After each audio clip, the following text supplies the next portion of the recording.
که تجهیزاتی پرواز کننده به سرنشین خراب نشدند؟ به ما حمله کردند، در راه با را بدو مفتانیدند. بچه ها تا حال مبارزه میبرند. چطور؟ آنها چطور این رو فهمیدند؟ یک سرباز ترک در میان ما بوده است، او به آنها خبر داده است. سرباز ترک وارد شما بشود و یگان تاتونی رو نمیفهمید، همینطور؟ اگر آن تجهیزات پرواز کننده به سرنشین من خراب شوند، تو رو همراهی آدم ها میکشم، فهما؟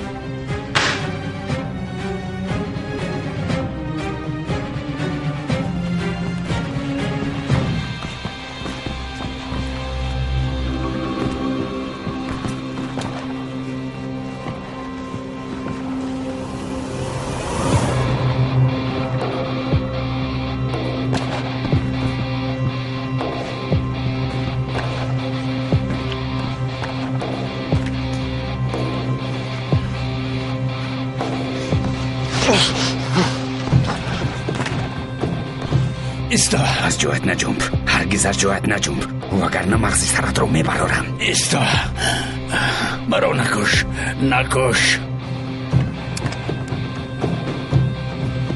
من فکری دیگر دارم شیرا. تو رو چنان میکوبم که مرا تولا میکنی که تو رو نکشم. تو چی طور جرأت کردی که به نزدیکان من آسیب رسانی؟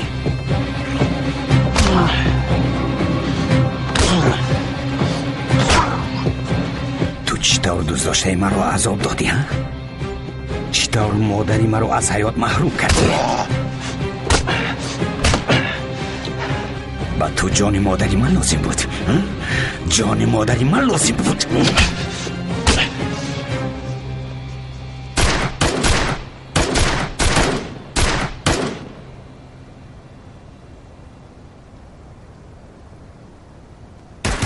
بیا رفتم آنها را نجات میدیم. دیدم.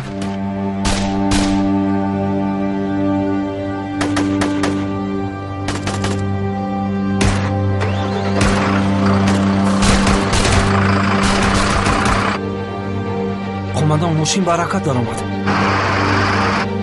آخه در را دام است، میتر کرد. آشی قفه دورتر ایستید، میتر کرد باشه، میتر کرد.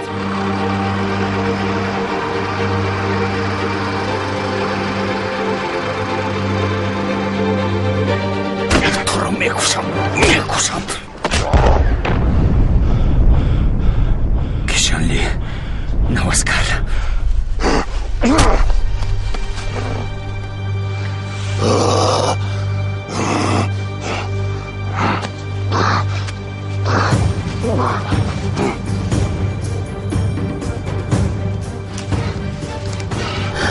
اکنون بزن اگر توانی.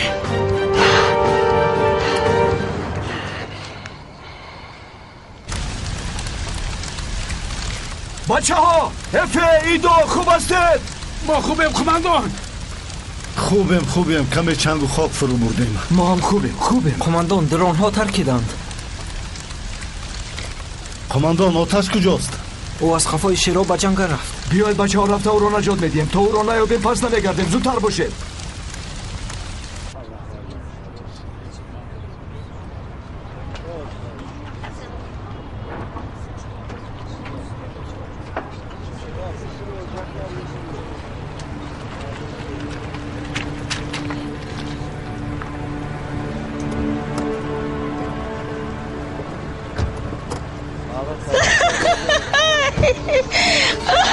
زنک چی شد؟ گم زن آخیر. یوسف هم را کشتن.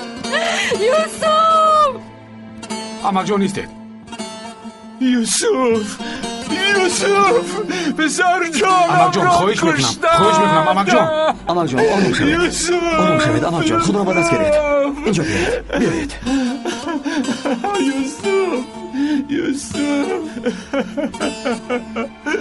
پسرم را کشتن. با قمار دل بست، من همه را بایداد. اون جنین زا گذاشته است، قرضش را دادن نتوانید. تمام امک جان، آرام شوید، خود را به دست گیرید. آرام شوید. فریب دادن، تهدید کردن، تاب آوردن نتوانست. یوسف من تاب آوردن نتوانست. من چگونه پدرم که پسرم را زاییدی کرد نتوانستم